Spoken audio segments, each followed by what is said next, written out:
बता दो सब कुछ, जो रह जाएगा वो मैं बता दूंगा, यानी कि तुम्हारी बेहयाई और तुम्हारे करतूत।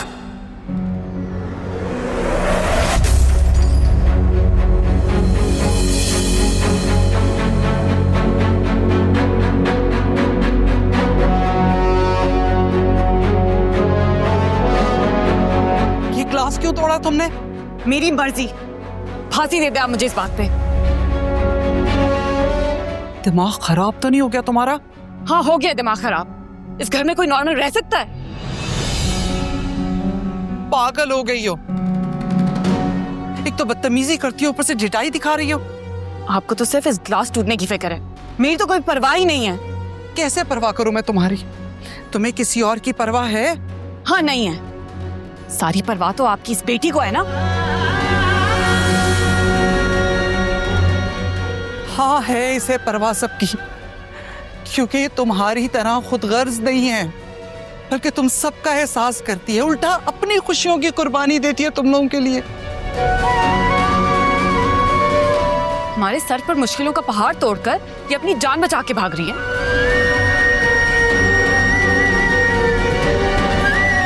और आप इनकी कुर्बानियों के ताने दे रही हैं।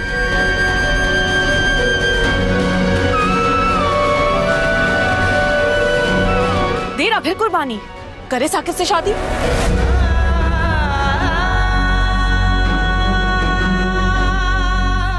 क्यों करे साकिब से शादी? क्यों तुम्हारी फरमाइश पे अपनी जिंदगी बर्बाद कर दे? कल इनकी वजह से हम सब सड़क पर खड़े होंगे।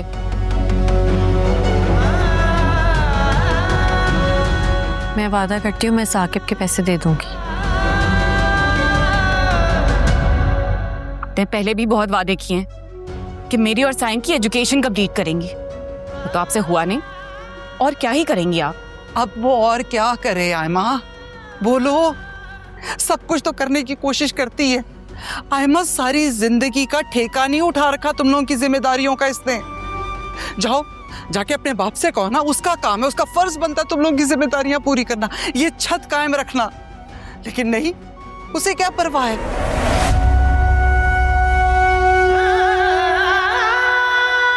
वो तो जा रहा है दूसरी शादी करने के लिए, और तुम सारी कुर्बानियां रोशनी से मांग रही हो।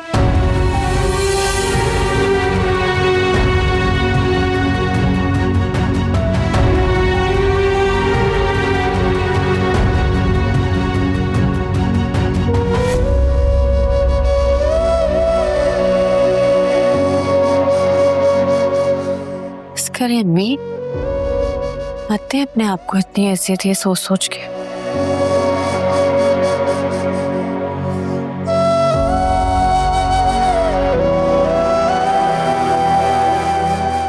अपना ख्याल रखें, चाहे आप कमरे पे जाके बैठे, मैं सफाई करती हूँ। हाँ, देख के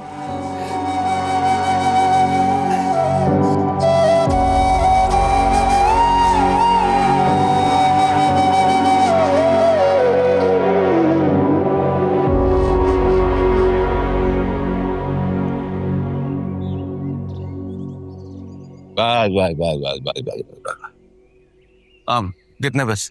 150। हैं? कितने? 150। क्या गोद में उठा के लाया है? मेरे साथ तू नहीं आया? 110 रुपए हैं, बस यही बनते हैं। और अंगी से कोरंगी तक का किराया। चल, ये क्या मौत के कुएं में बाइक चला रहा था पहले? चल निकल जा। धक्का लगा दूं? निकल बे।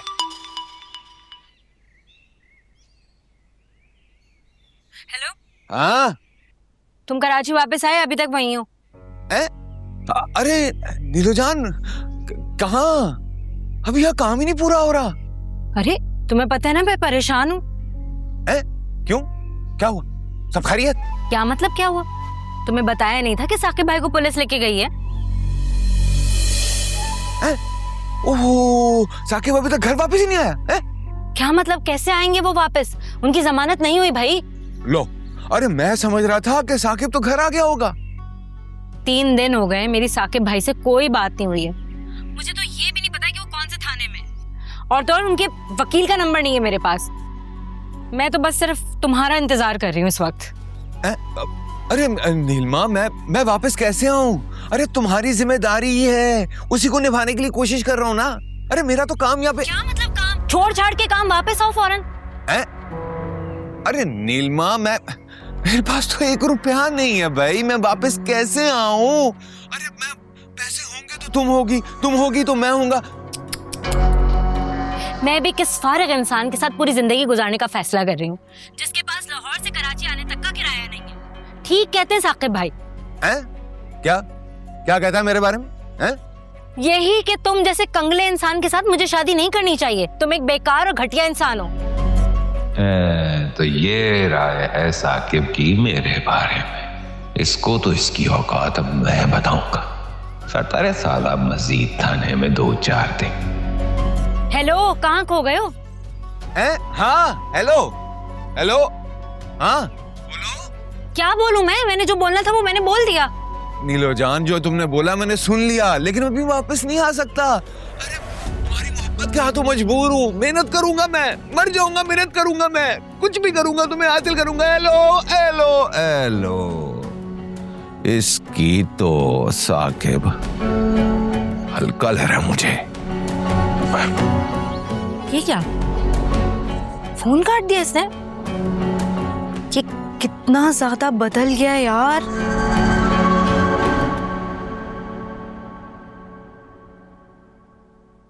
हमारे सर पर मुश्किलों का पहाड़ तोड़कर ये अपनी जान बचा के भाग रही है। चाय। अरे वाह, थैंक यू।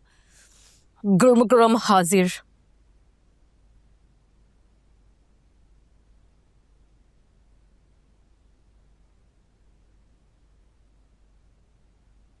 वैसे मैं बड़ी खुश हूं तुम्हारे इस फैसले से। शुक्र तुमने जिद तो छोड़ी। जिद नहीं थी मेरी। खैर जो भी है, बड़ा बचकाना फैसला था तुम्हारा। मैं मुतमईन नहीं हो रही। क्यों? तुमने तो कहा था कि इतना अच्छा इंसान है वो। तुम्हारी अम्मी का इतना एहतराम करता है। उसे तो इतना एहसास था कि उसने शादी के फंक्शन का बोझ तक तुम्हारी फैमिली पे नहीं आने दिया। इतना मत सोचो यार, शादी कभी ना कभी तो करनी थी। हाँ, लेकिन अभी ये वक्त मुनासिब नहीं है, मुझे ऐसा लगता है। अच्छा एक बात मुझे बताओ, क्या तुम उसे बहुत नापसंद करती हो? नहीं यार, वो पसंद है मुझे। अच्छे इंसान है बहुत, मैं बहुत इज्जत करती हूँ उनकी। बस कुछ तलखियां हो गई थी जिसकी वजह से